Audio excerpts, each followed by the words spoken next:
Here are the reasons why winning the lottery is a legit nightmare. Find out the ridiculous reason why one lottery winner decided to sue her own son when he didn't do anything wrong. Number 6, robbed. Winning the lottery is a dream come true for most people, but the truth is, ultimately, it's not. Lottery winners end up being targeted for their money all the time. And this is why we always say, stay anonymous if you ever get rich. That wasn't what Lee Davies and Carrie Ann Copestick did. They got robbed just 11 days after they announced a 6-figure lottery win. Photographers had taken pictures of them celebrating, and it was in the local newspaper. What do you think? Should lottery winners' names be kept secret? Let us know in the comments. And do us a quick favor, hit that like button below because it really helps us out.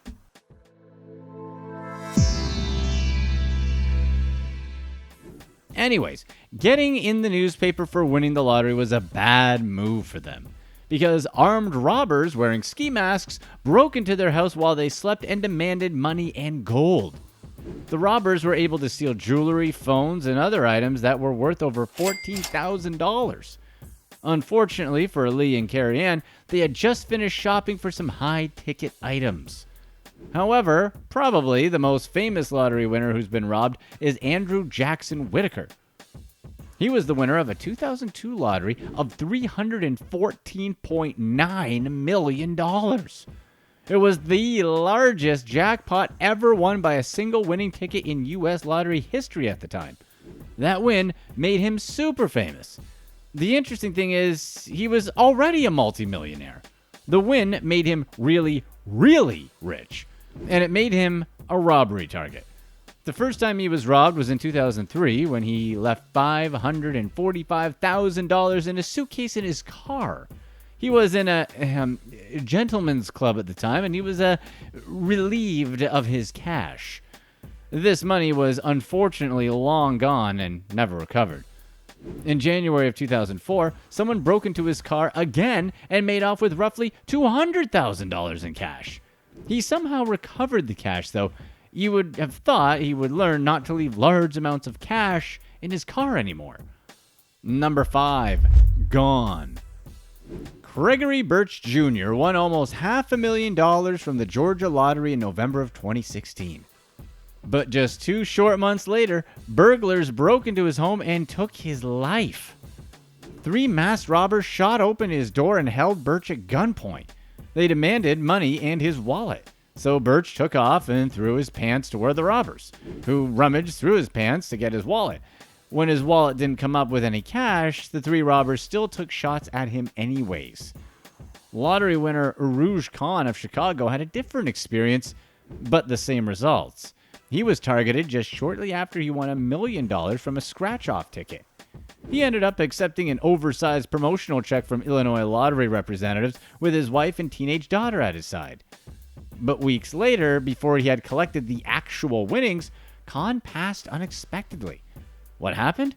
Medical examiners found that Khan had been poisoned with a lethal dosage of cyanide. To this day, there's still very little evidence in the investigation. No one was ever charged with one of Chicago's strangest cases in years, and the case is still unsolved.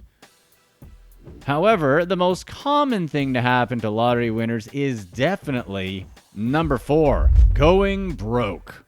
Is going broke a curse, or is it just evidence that lottery winners just don't know how to control themselves? We can give example after example of winners going broke.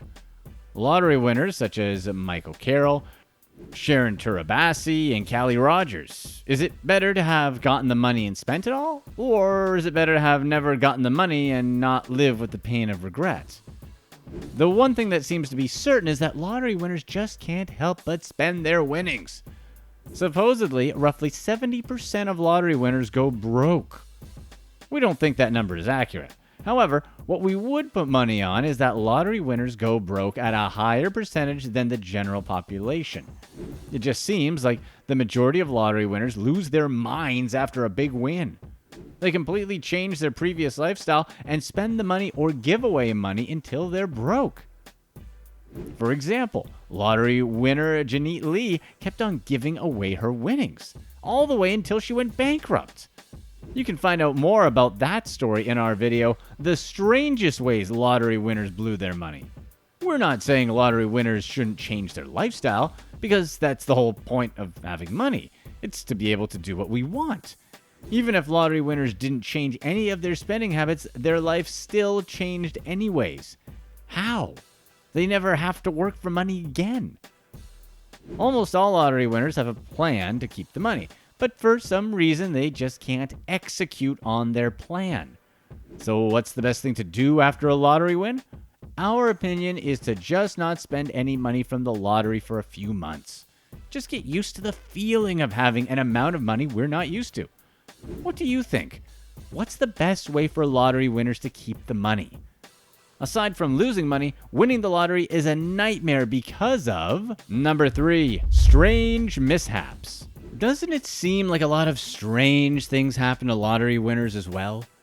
For example, Deborah McDonald had the unfortunate luck of getting hit by a car on the day she got her check from her lottery. She had just gone out to dinner with her husband and her friends to celebrate. However, as she was walking home, she was hit by a car. She sadly succumbed to her injuries. Jeff Holmberg is another example. He won almost $30 million in the Powerball in 2001. He had just separated from his wife Victoria Zell when he won. Technically, they were still married, but he decided to split the prize with her anyway since he still cared about her.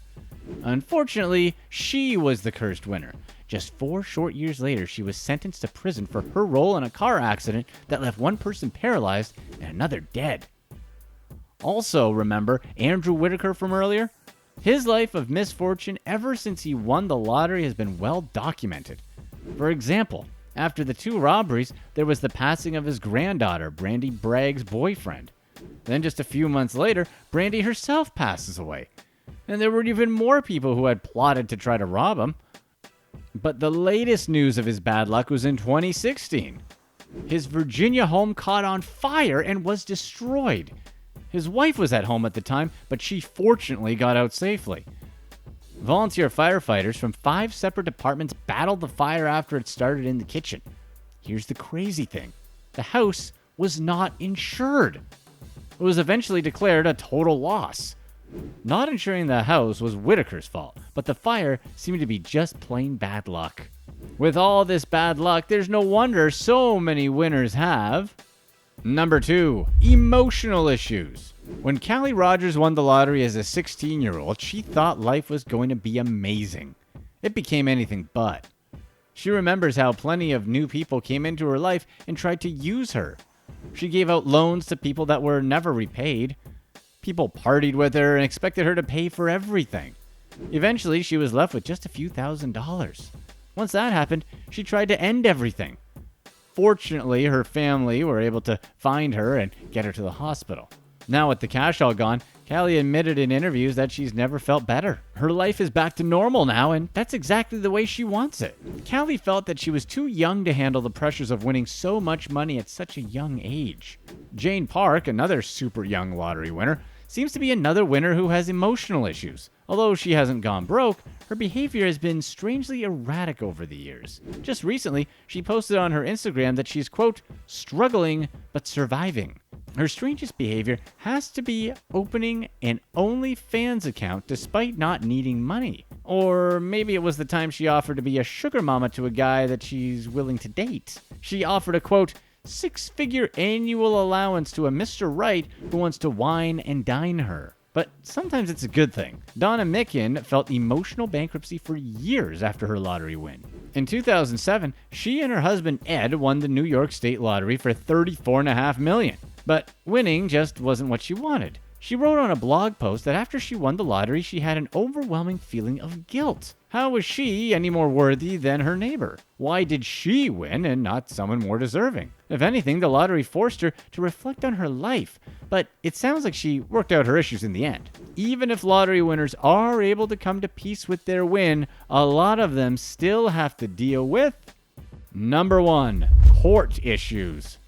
Mary Holmes won the lottery for $188 million, and she was nice enough to give the pastor of her church $700,000. Seems more than generous, right? Not to him. He turned right around and sues her. Apparently, her pastor, Kevin Matthews, had given spiritual help and counseling to Holmes after the win, and she had told Holmes that she would give the church a generous donation to help buy land for the church. He said that he requested at least $1 million, and she said yes. Because she only gave $700,000, he sued Holmes for the money she supposedly had verbally promised. And it isn't always someone suing the winner. Gloria McKenzie became the biggest single Powerball winner in U.S. history when she won $590.5 million in 2013. Gloria claimed that low return investments made by her son Scott McKenzie and his financial advisors cost her tens of millions of dollars. She said that her money should have been better managed, so she decided to sue her son Scott